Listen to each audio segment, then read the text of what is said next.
Dalam melakukan segala sesuatu, manusia memiliki motivasi atau hal yang menggerakkan dia untuk melakukan sesuatu tersebut. Nah, motivasi ini ada dua jenis. Yang pertama motivasi intrinsik dan yang kedua adalah motivasi ekstrinsik. Motivasi intrinsik adalah motivasi yang datangnya dari diri kita sendiri. Misalkan kita belajar. Nah, kita memang senang untuk belajar. Kita bahagia ketika proses pembelajaran. Ini yang disebut dengan motivasi intrinsik, yang datangnya dari diri kita sendiri, tanpa ada hal yang kita inginkan dari pembelajaran tersebut misalkan. Tapi berbeda dengan motivasi ekstrinsik. Motivasi ekstrinsik yaitu motivasi yang datangnya dari luar. Kita melakukan sesuatu karena ada hal yang ingin kita dapatkan dari orang lain, dari luar diri kita, bukan dari diri kita sendiri. Misalkan ketika kita belajar, kita ingin mendapatkan nilai yang bagus. Atau ketika kita belajar kemudian mendapatkan nilai yang bagus, kita menginginkan pekerjaan yang baik dengan gaji yang baik. Misalkan seperti itu. Ini disebut dengan motivasi ekstrinsik.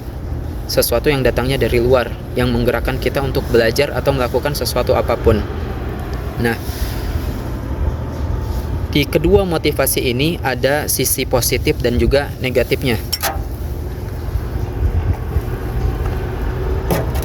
Misalkan motivasi intrinsik, sisi positifnya adalah ketika kita belajar,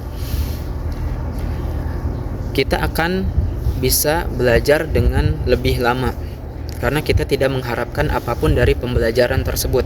Kita hanya ingin mendapatkan kebahagiaan dari pembelajaran tersebut karena memang ya kita belajar untuk bahagia, untuk kesenangan kita sendiri gitu.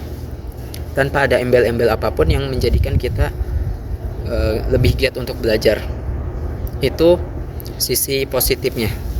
Nah, adapun sisi negatif dari motivasi intrinsik, karena kita belajar hanya untuk kesenangan tanpa ada tujuan tertentu yang ingin kita capai, maka pembelajaran tersebut tidak tertata rapih, ya, tidak ada goals yang ingin kita dapatkan, ya, tidak ada tujuan yang jelas. Akhirnya kita belajar aja, ya, walaupun prosesnya lama, tapi karena tidak ada tujuan yang jelas yang ingin kita dapatkan, jadi kita belajar tanpa ada target yang ingin kita capai, sehingga tidak jelas pembelajarannya untuk apa.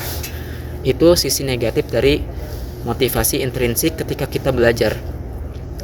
Adapun motivasi ekstrinsik, sisi positifnya adalah karena kita punya target yang ingin kita capai dari pembelajaran tersebut, maka pada akhirnya pembelajarannya jadi jelas, tertata rapih karena targetnya jelas. Misalkan kalau kita belajar ingin jadi dosen misalkan, atau jadi ustadz misalkan. Nah, kita tinggal memenuhi syarat-syarat menjadi dosen. Kita kuliah S1, ya, kemudian S2, S3, kemudian melengkapi persyaratan dan ketentuan untuk menjadi dosen, maka itu cukup dan kita bisa sampai kepada tujuan yang jelas tadi, menjadi dosen atau pengajar. Sisi negatifnya apa? Sisi negatifnya, kalau kita belajar hanya mengandalkan motivasi ekstrinsik, biasanya ketika tujuannya sudah kita dapatkan, kita berhenti dari pembelajaran tersebut. Kita tidak lagi belajar, ya, apa yang sudah kita pelajari tidak kita ulang lagi, dan goalsnya udah kita dapat, buat apa belajar lagi? Tujuannya udah kita dapatkan. Seperti itu. Lalu apa solusinya? Ketika kita mengetahui bahwa ada orang yang belajar hanya untuk kesenangan, motivasi intrinsik. Ada juga orang yang belajar karena motivasi yang datang dari luar, ekstrinsik. Maka solusinya sebisa mungkin kita gabungkan antara kedua itu.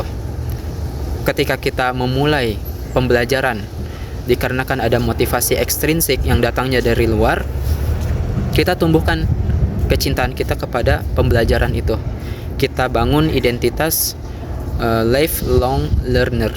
Kita bangun identitas sebagai pembelajar dalam jangka waktu yang panjang. Nah, jika seandainya kita memulai dengan motivasi intrinsik hanya untuk kesenangan, maka kita bangun juga motivasi ekstrinsik, ya. apa kira-kira target yang ingin kita capai dari pembelajaran tersebut. Jadi bukan tidak mungkin ketika kita belajar hanya karena salah satu dari kedua motivasi tersebut, kita tumbuhkan motivasi yang lain. Dan ketika keduanya kita dapatkan, maka pembelajarannya bisa lebih lama, kemudian target yang kita dapatkan dari pembelajaran tersebut jelas dan bisa kita dapatkan, terukur.